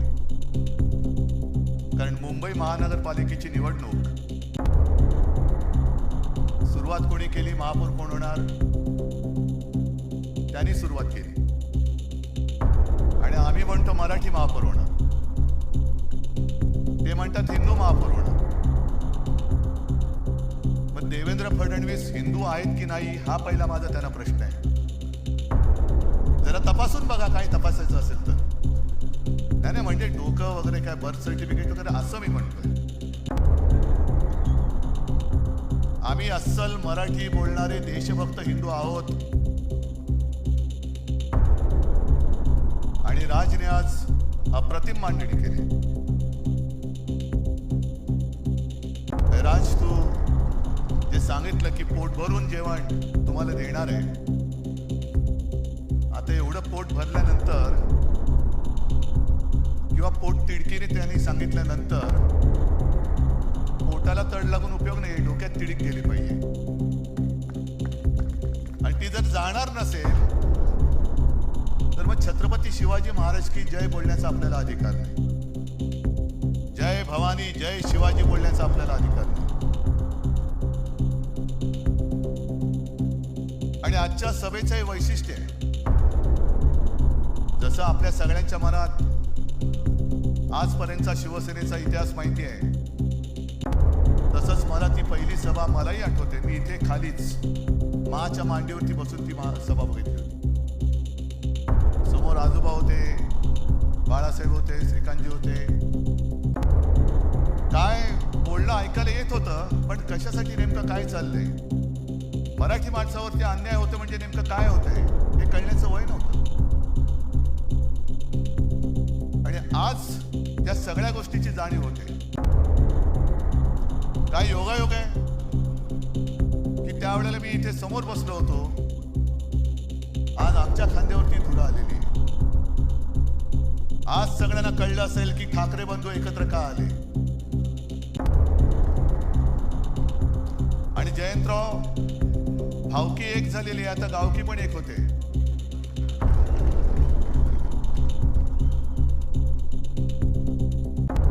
अनेक जण आतापर्यंत प्रश्न विचारत होते की ठाकरेंच्या अस्तित्वाची लढाई आहे का. अरे ठाकरेंचं अस्तित्व ठरवणार अजून जन्माला नाही आलं. हे बघा समोर बसलेत, हे खरं ठाकरेंचं अस्तित्व आहे.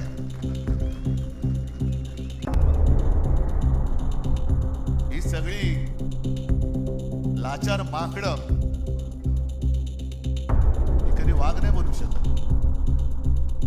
आणि आता तुमच्या लक्षात आलं असेल की शिवसेना संपवण्यामागचा यांचा डाव काय होता का. संयुक्त महाराष्ट्राच्या लढ्याच्या वेळेला आचार्य आत्रे होते, एस एम जोशी होते, डांगे होते आणि पहिले जे 5 जण सगळ्यात पुढे होते त्याच्यात आमच्या दोघांचे आजोबा प्रबोधनकार केशव सीताराम ठाकरे होते. ही आमची घराणेशाही म्हणा किंवा घराण्याची परंपरा म्हणा. आणि हे रक्तामध्ये असावं लागतं. मराठीचं प्रेम, मातृभाषेचं प्रेम हे रक्तामध्ये असावं लागतं.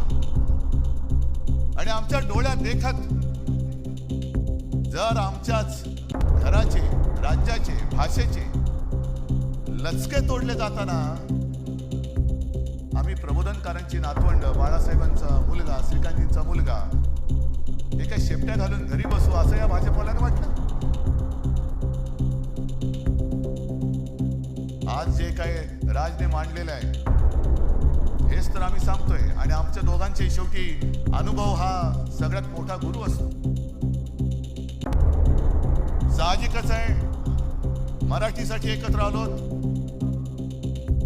आणि राज जे बोलत तेच सांगतोय. आमच्यामध्ये तसे वाद नव्हते पण ते वाद आम्ही आज गाडून टाकलेले आहेत आणि मराठी माणसासाठी, हिंदूंसाठी आणि महाराष्ट्रासाठी एक ताकद म्हणून उभे राहिलेलो. निवडणूक महापालिकेची पण भाजप काय प्रचार करते. दर निवडणूक आल्यानंतर यांचा पूर्वी एक विकृत एक डान्स होता, त्याला रोंबा सोंबा म्हणायचे. अश्लील सगळे चाळे सुरू व्हायचे आणि मग त्याला लोकांनीच हडतूड केल्यावरती तो बंद झाला. तशी प्रत्येक निवडणूक आल्यानंतर हे भाजपकडे रोंबा सोंबा खेळायला लागतात. हिंदू मुस्लिम, मराठी अमराठी, महापौर कोण होणार. मला वाटतं आदित्यने सगळी केलेली कामं तुम्हाला सांगितलेली आहेत. आणि देवेंद्र फडणवीसांनी जे एक आव्हान दिलं की उद्धव ठाकरेंचं एक तरी भाषण असं दाखवा की ते विकासावरती बोललेत, मी 1000 रुपये देतो. नको, चोराचा पैसा मला नको, चोरलेला पैसा नको. पण देवेंद्र फडणवीस, मी तुम्हाला आव्हान देतोय की तुमचं मोदींपासूनचं तुमचं आणि तुमच्या खालच्या चेला चपाट्यांचं अगदी वर्गाच्या मॉनिटरची निवडणूक असली तरी हिंदू मुस्लिम न करता केलेलं भाषण दाखवा. आम्ही सगळे मिळून तुम्हाला 1 लाख रुपये देतो. जा. हे भांडवल ठेवायचं नसतं. त्या संयुक्त महाराष्ट्राच्या लढ्यामध्ये अनेक जणांना तो लढा कसा झाला, कोणी केला माहिती पण नाहीये. आपण 2010 साली इथे पाठी संयुक्त महाराष्ट्राच्या लढ्याचे एक दालन केले. जाऊन मुद्दामून बघा काय अवस्था यांच्या कारभारात त्याची झालेली आहे. मी अभिमानाने सांगेन की ते दालन आपण उभं करू शकलो याचं कारण मुंबई महानगरपालिका आपल्याकडे होती. पण तेव्हा सगळे मोठे नेते होते, जनसंघ त्याच्यामध्ये कुठेही नव्हता. मुळामध्ये लढणारे नाहीच, हे घरं पेटून पोळ्या भाजवणारे, आगी लावायच्या, आपलीच माणसं आपल्यावरती सोडायची. रक्तपात झाला तर आपल्यामध्ये होईल पण ते तिकडे पोळ्या भाजणार. जनसंघ कुठेही नव्हता. पण जनसंघ केव्हा घुसरामध्ये संयुक्त महाराष्ट्र समिती जी माझ्या आजोबाने आणि सगळ्यांनी मिळून स्थापन केली होती. सगळे पक्ष हे एकत्र आले. मुंबई महाराष्ट्राला मिळालीच पाहिजे. त्याही वेळेला गुजरातचा डोळा हा मुंबईवरती होताच. द्विभाषिक राज्य होतं. आणि तुम्ही हिंदू हिंदू जे म्हणता ना, त्यावेळेला मोरारजी देसाई नावाचा नरराक्षस जो गुजरातमध्ये जन्माला होता, तोच नरराक्षस मुख्यमंत्री होता. आणि त्यांनी दिसताच क्षणी गोळ्या खाला. गोळ्या ही माणसं मारण्यासाठी दिलेली आहेत, त्याचा योग्य वापर करा हे आदेश देणारा मोरारजी देसाई हा हिंदूच होता. मरणारी मराठी माणसं होती. पण एक गोष्ट तुम्हाला मुद्दामून सांगतो की जनसंघ त्याच्यामध्ये कुठेही, म्हणजे कोळीला तुम्ही, कोळीला आम्ही, पण त्या सगळ्या लढ्यामध्ये अण्णाभाऊ साठे होते. तसाच एक शाहीर अमर शेख हा महाराष्ट्र प्रेमी मुसलमान सुद्धा होता आणि तो ठणकावून सांगायचा, जागा मराठा आम जमाना बदलेगा. आणि त्यांचं पुढचं वाक्य जे आहे, दो कौडी के मोल मराठा बिकने को तैयार नाही. तो शिल्लक राहिलाय का आज मराठी माणूस? दो कौडी के मोल मराठा बिकने को तैयार नाही, हे छाती ठोकपणे दिल्लीश्वरांना ठणकावून सांगणारा अमर शेख. अहो मेवा भाऊ, तुम्ही आम्हाला काय शिकवताय? हे सगळं अदानीकरण चाललेलं आहे. आमची मुंबादेवीच्या नावावरून तिचं नाव आम्ही मुंबई ठेवलं. मला आता भीती वाटते. म्हणजे भीती तर वाटत नाही, कारण तुम्ही एवढे म्हटल्यानंतर त्यांना भीती वाटली पाहिजे की मुंबईचं परत बॉम्बे करण्याचा त्यांच्या मनामध्ये डाव आहे का. आणि तो अण्णा मला याला त्याला मला खास धन्यवाद द्यायचे. का धन्यवाद? कारण तो नकळत बोलून गेला. भाजपच्या मनातलं जे काळं आहे तो ते बोलून गेलेला आहे. असंच ज्या वेळेला लोकसभेच्या सुमारास त्यांनी जो नारा दिला होता, अब की बार 400 पार, मी म्हटलं होतं अब की बार तडीपार. आणि त्यांच्याच खासदाराने बिंग फोडलं होतं की 400 पार का? कारण आम्हाला संविधान बदलायचंय. संविधान का बदलायचंय? तर एका साध्या मराठी माणसाने लिहिलेलं ते संविधान, यांना तर देवाने पाठवले. पण एक सारा माणूस संविधान लिहितो आणि त्या संविधानाच्या आधारावरती देश चालतो, असं काय शक्य आहे? आज ही सगळी परिस्थिती तुम्हाला दाखवल्यानंतर मी जिथे जातोय, ज्या महापालिका बघतोय, रिपोर्ट घेतोय, सगळीकडे एकच चालत आहे. आपली ही सोन्यासारखी मुंबई, ज्याच्या ठेवी आपण 92,000 कोटीपर्यंत नेल्या होत्या, त्या यांनी 70,000 कोटीपर्यंत तोडलेले आहे. आज आपण हे सगळं प्रदूषण बघतोय. हे नुसतं प्रदूषण नाही, हवेचं प्रदूषण नाही, हे भ्रष्टाचाराचं प्रदूषण आहे. जवळपास 3 लाख कोटींचा घोटाळा या दळबद्री भाजप आणि त्यांच्या या लाचार गद्दार सरकारने करून ठेवलेले, आपल्या डोक्यावरती मारलेले. ही निवडणूक स्पष्ट आहे. आम्हाला महापालिका पाहिजे. का पाहिजे हे आम्ही दोघं सांगतोय. भाजपला का पाहिजे? कारण ती त्यांना अदानीच्या हातात घालायची. हा एक मुद्दा झाल्यानंतर 25 वर्षामध्ये शिवसेनेने केलेली कामं आणि गेल्या फक्त 4 वर्षामध्ये यांनी धुवून टाकलेली मुंबई, हे फक्त समोर ठेवा. आणि मी ज्यांना मराठीबद्दल प्रेम तर सगळ्यांना आहेच, पण जो असाच एक मतदार आहे त्यांनी प्रश्न विचारायला पाहिजे की हे खरं आहे की हे खरं आहे. आज संपूर्ण मुंबई 90% खोलून ठेवलेली आहे. म्हणजे एक ते पर्यावरण तज्ञ आहेत, केस भट मला वाटतं त्यांचं नाव, त्यांनी सांगितलं दिल्ली ही व्हेंटिलेटरवर आहे, तर मुंबई ही ICU मध्ये. उद्या आपण जगायचं कसं हे ठरवणारी ही निवडणूक आहे. आणि ही जी काय 90% मुंबई खोदलेली आहे, इकडून मेट्रो, तिकडून मेट्रो, इकडून बोगदा, तिकडून रस्ता खोदलाय, तिकडे फुटपाथ खोदलाय, चालायला जागा नाही, फिरायला जागा नाही.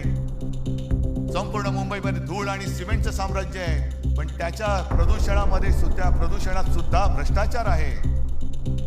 कारण या सर्व कामांसाठी जे सिमेंट वापरलं जाते त्यातलं 50 ते 60% सिमेंट हे अदानीच्या कंपनीकडनं खरेदी केलं जाते.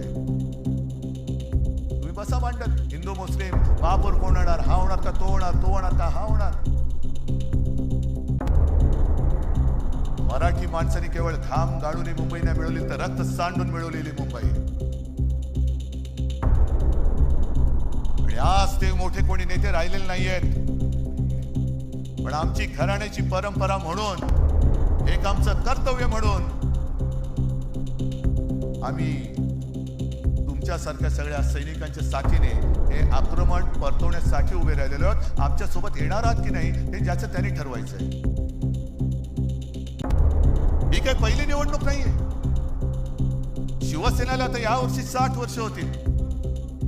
अनेक निवडणुका आल्या आणि अनेक निवडणुका झाल्या. काही शिवसेना जिंकली, काही शिवसेना हरली. भारतीय जनता पक्षाबरोबर युती झाली, हिंदुत्वासाठी केली. आणि याच व्यासपीठावरती तोही काळ आठवते, तीही मीटिंग मला आठवते, ज्या मीटिंग मध्ये शिवसेना प्रमुख जॉर्ज फर्नांडिस आणि पवार साहेब होते.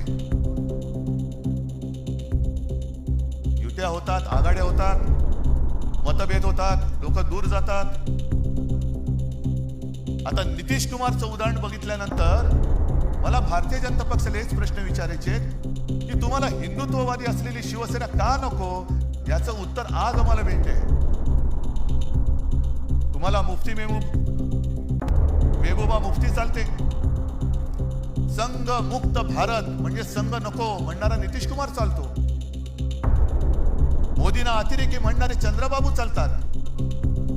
पण शिवसेना नको, याचं कारण जोपर्यंत शिवसेना आहे तोपर्यंत तुम्हाला मुंबईचा घास गिळता येणार नाही, हे फक्त माहिती आहे, म्हणून तुम्हाला शिवसेना नकोय. कारण आघाड्या तुटतात मी म्हटलं ना, पण पक्ष संपवण्याचा हा विकृतपणा हा शिवसेनेबरोबर त्यांनी पहिल्यांदा केलेला आहे. आणि महाराष्ट्राच्या ज्या दोन शक्ती, अरे तुमचा कुठला बँडवाले आहात तुम्ही, नुसता मोदींचे बँडवाले तुम्ही, आमचा ब्रँड संपवला निघालात. आज ठाकरे तर आम्ही आहोत, एकच आहोत, पण पवार साहेब सुद्धा आमच्या सोबत आहेत. ज्या पवार साहेबांनी देशामध्ये सुद्धा एक मोठं काम केलेलं आहे, म्हणून ही दोन नावं पुसून टाकायची. हे एकदा संपले का मराठी माणूस उभाच राहू शकत नाही. पण त्यांना अजून कळलेलं नाहीये, मराठी माणूस सहनशील आहे, दयावान आहे. पण कोण जर का अंगावर आला तर शिवसेना प्रमुखांची शिकवण आम्हाला आहे, एक तर कोणावरती वार करू नका, पण जर अंगावर कोण हात उगारला तर तो हात जागेवर ठेवू नका. आम्ही कोणाला घाबरवण्यासाठी युती केलेली नाहीये, आम्ही कोणाचं काही हिसकावून घेण्यासाठी युती केलेली नाहीये. पण आमच्याच घरामध्ये येऊन जे दादागिरी करतायत त्यांच्या विरुद्ध आम्ही आवाज नाही उठवायचा तर काय लेंड्या टाकायच्या. आणि मला एक मराठी माणूस असा दाखवा की जो परराज्यात जाऊन यांचे जे पोपटलाल आहेत त्यांच्यासारखा दादागिरी करतोय. एक माणूस दाखवा, उभा चिरून टाकतील त्याला. पण मराठी माणसाला जो एक काही दुईचा शाप आहे, हे शिवतीर्थ आहे. आज आपण शपथ घेतली पाहिजे की त्या दुईच्या शापाला सुद्धा आपण कायमचं गाडून टाकू. शिवरायाच्या साक्षीने शपथ घेतली पाहिजे. नाहीतर औरंगजेबाचं ते वाक्य शिवसेना प्रमुखांनी सांगितलेलं ना की या पहाडी मुलखात पराक्रम मुळामध्ये शिकवावंच लागत नाही. हे मराठे या पहाडी मुलखात तमाम दुनियेला भारी आहेत, यांना पराक्रम शिकवावं लागत नाही. पण दुईचं बीज इकडे खडकावर जरी फिरकावलं तरी एवढं रुसतं फोफावतं की पाहता पाहता तमाम दौलत तबाह करून टाकतं. हा दुईचा शाप काढून टाकायचा. आणि भारतीय जनता पक्ष मला कालच्या मुलाखतीत प्रश्न विचारला, तुम्ही वडिलांकडनं काय शिकलात. म्हटलं मी वडिलांकडनं त्याने जे त्यांच्या वडिलांनी शिकवलेलं तेच मी शिकलोय. म्हणजे काय म्हटलं, ढोंगावरती लाथ मार. मी ढोंगावरती लाथ मारतोय, भाजपच्या ढोंगावरती लाथ मारतोय. शब्द नीट ऐका, ढोंगावरती. कारण भाजपचं ढोंग आहे, भाजपचं हिंदुत्व हे ढोंग आहे, भाजपचं देशप्रेम हे ढोंग आहे. त्या काश्मीरमध्ये पहलगाम मध्ये हल्ला झाल्यानंतर अनेक माता भगिनींचा सिंदूर पुसला गेला. त्या सिंदूरची यात्रा. बरं, हल्ला कोणी केला? पाकिस्तान. ऑपरेशन सिंदूर. आणि थोडे दिवस गेल्यानंतर जो पाकिस्तान आपल्या देशामध्ये अतिरेकी घुसवतोय त्या पाकिस्तान बरोबर निर्लज्जपणे क्रिकेट खेळायला या शहांची चिरंजीव पुढे, हे यांचं देशप्रेम. राज तू जे सांगितलं अकोटमध्ये MIM बरोबर युती, अंबरनाथ मध्ये, म्हणजे तिकडे तर कमाल झाली. ठाकरेंनी जर काँग्रेस बरोबर आघाडी केली तर उद्धव ठाकरेंनी हिंदुत्व सोडलं. मग देवेंद्र फडणवीस अमरनाथ मध्ये तुमचं काय असं होतं की जे तुम्ही सोडू शकलात? काय सोडलं तुम्ही? बरं, मोदींच्या घरी लहान असताना ईदच्या दिवशी आजूबाजूच्या मुस्लिम कुटुंबियांकडनं जेवण यायचं, चांगली गोष्ट आहे. सौगाते मोदी तुम्ही वाटणार, पण आम्ही जरा कुठे काही खुट केलं, आम्ही जर अमर शेखची आठवण काढली तर आम्ही हिंदुत्व सोडलं. काँग्रेस बरोबर हात मिळवला, आम्ही हिंदुत्व सोडलं. म्हणजे भाजप काय करतंय ते अमर प्रेम, आणि आम्ही केलं तर लव जिहाद. हे ढोंग आहे. आणि काल मी संभाजीनगरला गेलो होतो. मला हिंदू मुस्लिम किंवा या जातीपातीच्या राजकारणात ही निवडणूक न्यायची नाहीये. माझं आज सुद्धा देवेंद्र फडणवीसांना दुसरं एक आव्हान आहे की तुम्ही आज माझ्या व्यासपीठावरती या, आपण दोघं मिळून, माझी पण गरज नाही पाहिजे, आदित्यला सांगतो, मुद्द्याचं बोला.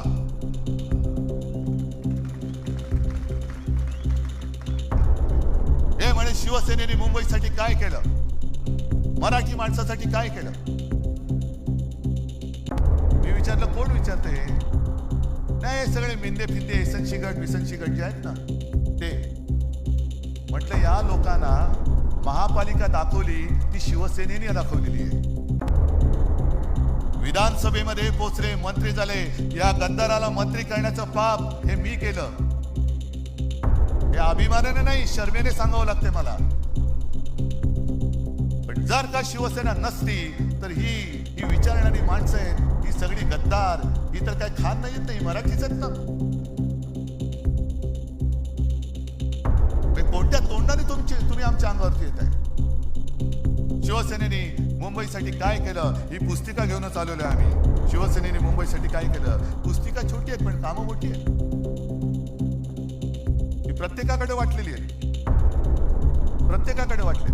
अगदी शाळा जाऊन बघा, अभिमान वाटेल. महापालिकेच्या शाळा, मुंबई महापालिकेच्या शाळा कशा आहेत ते बघा. पाणी पुरवठा बघा कसा होतोय. अजून आपण 24 तास देऊ शकत नाही आहोत, पण त्याच्यात पाणी पुरवठ्यात वाढ तर नक्की करतोय. आरोग्य सेवा आहे. काल संभाजीनगरची मी तुम्हाला आठवण सांगत होतो. मला आश्चर्य वाटलं लोक तिकडे सहन कशी करतात. कारण वर्षाच्या 365 दिवसापैकी फक्त 44 दिवस संभाजीनगर शहरामध्ये पाणी येतं. बरं, संभाजीनगरचं नामांतर मी केलं, जयंतराव साक्षी आहेत त्याला. जो शिवसेना प्रमुखांचा एक आदेश होता, औरंगाबाद नाही छत्रपती संभाजीनगर झालं पाहिजे, तो आम्ही करून दाखवलेला आहे. पण नाव संभाजी महाराजांचं दिल्यानंतर त्याच्यामध्ये सुविधा कोण देत आहे? 4 वर्ष तुमच्याकडे सत्ता आहे. डबल इंजिन, ट्रिपल इंजिन, जेवढी इंजिन, आता मनसेचं इंजिन आमच्याकडेच आहे. तुमची इंजिन नुसती पोकळ वाफा सोडतायत. बरं, त्याच्यामध्ये सुद्धा एक गंमत मी बघितली, निवडणूक महापालिकेची, आणि अजित पवारांचा फोटो आहे, नशामुक्त संभाजीनगर करू. म्हटलं पहिली तुमची सत्तेची नशा उतरवा. आणि साताऱ्यामध्ये ड्रग्सच्या फॅक्टरीवरती ज्याच्या धाड पडली, त्याचं जे काय खरं खोटं आहे आमच्या सुषमाताईंनी बाहेर काढलेलं, त्याची चौकशी लावा ना. त्याची नाही लावणार, नको त्या गोष्टीमध्ये चौकशा करणार. आज तुम्हाला सांगतो, भाजपच्या एका वर्षात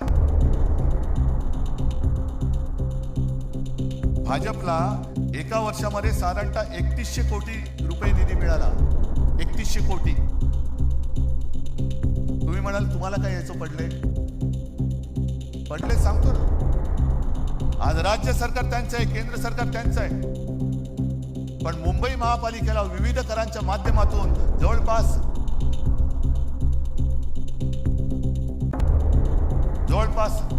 10,900 कोटी.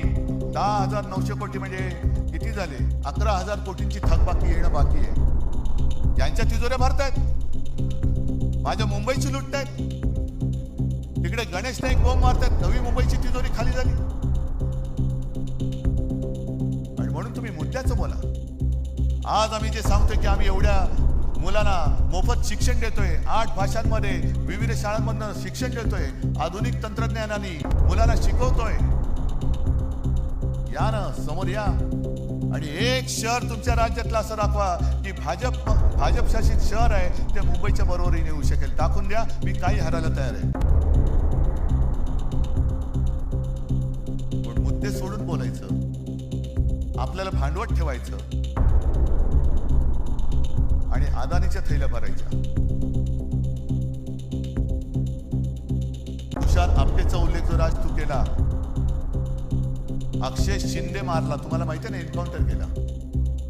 आणि मी याच व्यासपीठावरून बोललो होतो की शिंदेना गोळ्या घालायलाच पाहिजे होत्या. ह्या संदर्भ माझा काही जणांनी वेगळ्या अर्थाने घेतला. माझं म्हणणं एवढंच होतं की गुन्हेगाराला सजा झालीच पाहिजे, पण ज्या पद्धतीने अक्षय शिंदेचा एन्काउंटर झाला हा संशयास्पद. आता तुम्हाला वाटतं की नाही वाटत? कारण जर का अक्षय शिंदे जिवंत असता आणि त्यांनी कदाचित या सहआरोपी असलेल्या तुषार आपटेबद्दल माहिती दिली असती तर कोण फासावर गेला असता. पण हे पुरावे मारून टाकायचे. आणि तुषार आपटेने तिथे बदलापूरमध्ये पक्षाचं काम चांगलं केलं म्हणून या विकृताला त्यांनी स्वीकृत नगरसेवक केला. ही सगळी बदबदपुरी झालेली आहे. आम्हाला तो भाजप एक काही काळ थोडासा आपला वाटत होता जो राष्ट्र प्रथम म्हणत होता. आता ज्या पद्धतीने सगळे गुंड पुंड त्यांच्यामध्ये जात आहेत. नाशिकमध्ये आमच्या सोबत होता तेव्हा हा सलीम कुत्ताचा मित्र, पण सलीम कुत्ताचा मित्र भाजपात गेल्यानंतर त्याचं श्वान झालं. तिकडे प्रफुल्ल पटेलला त्यांनी घेतलं, इक्बाल मिर्चीचा साथीदार. नवाब मलिक आमच्या सोबत होते तर दाऊदचा साथीदार. आणि अजित पवारांबद्दल माझं स्पष्ट म्हणणं आहे देवेंद्र फडणवीसांना की 70,000 कोटीचे घोटाळ्याचे आरोप तुम्ही आणि मोदीजींनी त्यांच्यावरती केले. ढीगभर पुरावे तुम्ही नेऊन दिले. आता जर का केस चालू आहे असं तुम्ही म्हणताय तर पुरावे तुम्ही दिलेत. ते आता पुरावे की जाळावे कोर्टाने एवढं सांगा. आणि त्या पुराव्यामध्ये दम असेल, कारण तुम्हाला माहिती आहे तुम्ही पुरावे दिलेत, तर अजित पवारांना लाथ मारून आखरून द्या. आणि नसेल तर अजित पवारांची जाहीर माफी मागा, कारण हेच तुमच्या चांचाळे चाललेले आहेत. लोकांना बदनाम करायचं, आयुष्यातून उठवून टाकायचं, पक्षामध्ये घ्यायचं. म्हणजे भाजपची एवढी हालत वाईट झालेली आहे. निष्ठावंतांना आता काही किंमत राहिलेली नाहीये. निष्ठावंत सगळे उपऱ्यांच्या, म्हणजे आपण उपरे वेगळे आपल्या डोक्यावर बसवतात हे, पण भाजपच्या निष्ठावंतांच्या डोक्यावरती वेगळे. म्हणजे भाजपच्या ते जयंतराव तुम्हीच सांगितलं होतं ना, तसं त्यांचं झालं. आता कोणाच्या खांद्यावर कोणाचे ओझे, सगळे माखलेले, घाणीने माखलेले, लडबडलेले ही लोक घ्यायची. निष्ठावंत त्यांचे लंगोट धुवायचे, सगळं साफ करायचं आणि डोक्यावरती घेऊन यांना नाचत सुटायचं. एवढंच निष्ठावंतांचं काम राहिलं. ही भाजप आम्हाला मंजूर नाहीये. आता भाजपामध्ये राष्ट्र प्रथम नव्हे तर भ्रष्टाचार प्रथम म्हणणारी भाजपा झालेली आहे. गुंडागर्दी करणारी, बलात्कारी प्रथम म्हणणारी भाजपा झालेली आहे. आणि आपल्यामध्ये आगी लावून प्रत्येक ठिकाणी हेच होतंय. एका मोठ्या समाजाला डिवचायचं आणि त्याच्या विरुद्ध इतर समाजाला चिडवायचं. म्हणजे हा डिवचलेला समाज विरुद्ध गेला तरी चालेल, पण बाकीचे चिडवलेले एकत्र येऊन हे भाजपला मतदान करतील. कसं करतील हे बघायचं. मी इथल्या मुंबईकरांना, तमाम मुंबईकरांना मी आवाहन करतोय, म्हणजे विनंती करतोय. हा लढा आमचा आहेच, मराठी माणसाचा आहेच. पण आज मुंबईमध्ये अनेक पिढ्या राहणारे इतर भाषिक आहेत. ज्या वेळेला मुंबईमध्ये संकट येतं, नैसर्गिक आपत्ती असेल, अतिरेकी हल्ला असेल, तेव्हा पहिल्यांदा जात पात धर्म न विचारता त्याला वाचवायला धावून जातो तो शिवसेना प्रमुखांचा शिवसैनिक धावून जातो. रक्तदान करायला पहिल्यांदा रांग लावून उभा राहतो तो भाजपवाला नाही राहत. तो तिकडे गोमूत्रासाठी लाईन लावेल पण रक्तदानासाठी नाही लावणार. गोमूत्र प्राशन करायला लाईन लावतील. तिकडे माणसं मरतायत, नाही गोमूत्र प्राशन केलं तर त्याची जीव वाचते. तुमचं हिंदुत्व. पण रक्तदान करताना सुद्धा शिवसैनिक कधी विचारत नाही हे माझं रक्त कोणाला जाणार आहे. हे असे अण्णा मला येतील आणि जातील, मलाही खाणारे येतील आणि जातील, ओरबाडून आपल्याला काढलं जाते. आणि म्हणून आम्ही एकपोट तिडकीने हा लढा उभारलेला आहे. नाही तर आम्ही पण गेलो असतो ना. हे एवढं देश भरून अडाणीने टाकलेलं आहे, त्याच्यात आम्ही आमची घरं भरली असती. काय फरक पडतोय? पण तसं जर का आम्ही झालो तर राज, तू जे बोललास की आज शिवसेना प्रमुख आमचे आजोबा हे वर्ण आमच्याकडे बघत असतील, त्यांच्या डोक्यात किंवा त्यांच्या मनात आमच्याबद्दल काय झालं असतं? अरे ही आमची पिढी, आम्ही काय होतो, आम्ही काय लढा उभा केला, कशा त्या खचलेल्या मराठी माणसाच्या मनगटामध्ये आम्ही हिंमत आणि आत्मविश्वास भरला. आणि ही माझी शेलपट मुलं आणि नातवंड नाही. पण त्यांनी जे आणखीन सांगितले की जगायचं कसं, एकच दिवस जगा पण तो वाघाचा जगा, 100 दिवस शेळीच्या जगण्याला काही अर्थ नसतो.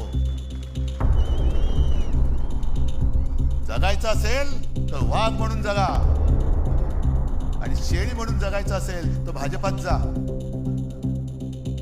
जे गेलेत गद्दार त्यांना जाऊ दे. असे अनेक जण आले आणि गेले. जसा अस्वलाच्या अंगावरचा एक केस उपटला तरी काय फरक पडत नाहीये, केस येतच असतात. भाजपला आज राजकारणामध्ये पोरं होत नाही, हे त्यांचं शल्य आहे, आमचं नाहीये. म्हणून मोहन भागवत सांगतायत की अपत्य वाढवा, अपत्य वाढवा, अपत्य वाढवा. अरे होत नाहीत, आम्ही काय करू शकतो? आम्हाला होत आहेत, तुम्हाला होत नाही. कारण मुळामध्ये जे बीज लागतं विचारांचं, ते विचारांचं बीजच भाजपमध्ये नाहीये. नेमका भाजप कशासाठी स्थापन केला गेला हेच त्यांना माहिती नाहीये. नक्की उठायचं कधी आणि बसायचं कधी हेच भाजपला माहित नाहीये. पक्ष जगणार कसा? ही आलेली सूज आहे, हा सत्तेचा माज आहे. आणि हा माज निदान एक लक्षात घ्या, इतिहास वगैरे जो काय कोण बघत असेल, काय बघत असेल मला कल्पना नाही. पण खंडोजी खोपडेचं नाव घेतल्यानंतर आपण काय बोलतो? सूर्याजी पिसाळचं नाव घेतल्यावरती काय बोलतो? आणि तानाजी मालुसरे, बाजी घोरपडे यांचं नाव घेतल्यावरती काय बोलतो? 400 वर्ष होऊन सुद्धा त्यांच्या कपाळावरचा जर गद्दारीचा डाग पुसला जात नसेल तर यांच्या कपाळावरचा डाग पुसायला किती पिढ्या जावे लागतील? आणि मग तुम्ही ठरवायचे, आम्ही तर ठरवले. छत्रपती शिवाजी महाराज होता येणं तर शक्यच नाही, त्यांचा मावळाही होता येणं शक्य नाही. पण त्यांनी जे त्यावेळेला केलं, असं काय नेमकं होतं की हे त्यावेळेला त्या मोगलांना टक्कर देणारं तेज या महाराष्ट्रामध्ये जन्माला आला? आणि त्याच मातीमध्ये आपण जन्मलेलो आहोत. आणि तोच लढा, त्याच आक्रमणाविरुद्ध आज आपल्या हातामध्ये हे शस्त्र हे आलेलं आहे. जगायचं कसं हे आपण ठरवायचं. इतिहासामध्ये नोंद आपली कशी झाली पाहिजे हे आपण ठरवायचं. आणि मला खात्री आहे की जे विचार आम्ही तुमच्या समोर मांडतो ते विचार नाही, हे सत्य आहे. आणि सत्य नाकारून जर का आज देखील कोणी पुन्हा भाजपच्या नादी लागणार असेल तर केवळ आपलंच नाही तर ते त्यांच्या पण मुलाबाळांचं आयुष्य धोक्यात घालतायत.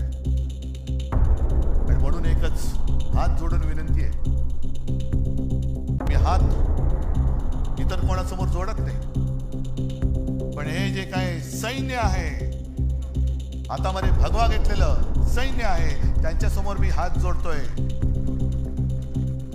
आणि ते हात एवढ्यासाठी जोडतोय की आता वेळ आलेली आहे, हाताची घडी सोडा आणि हातामध्ये मशाल घ्या, इंजिन सोबत आहे आणि विजयाची तुतारी फुंका. आणि हे फक्त छत्रपतींचा महाराष्ट्र करू शकतो. जो सेनापती बापटांनी सांगितलं होतं ना, महाराष्ट्र मेला तरी राष्ट्र मेले. महाराष्ट्र मरू शकत नाही, महाराष्ट्र कोणी मारू शकत नाही. आणि जो राष्ट्राला मारायला येईल त्याला मारल्याशिवाय महाराष्ट्र राहत नाही हे दाखवण्याची वेळ आलेली आहे. आणि तेवढंच करता ही जी काही एकजूट केलेली आहे ही त्याच्यासाठी केलेली आहे, ही गंमत म्हणून केलेली एकजूट नाहीये. आपण शपथ घेतली पाहिजे. रक्त सांडून मिळवून दिलेली मुंबई आपल्याला आहे. मराठी माणसाने रक्त सांडून मिळवून दिलेली मुंबई आहे. आम्ही ही मुंबई तुटू देणार नाही, लुटू देणार नाही आणि झुकू देणार नाही. ही शपथ घेऊन आम्ही उद्याच्या युद्धाला सामोरं जात आहोत. सगळ्यांना शुभेच्छा देतो. जय हिंद, जय महाराष्ट्र.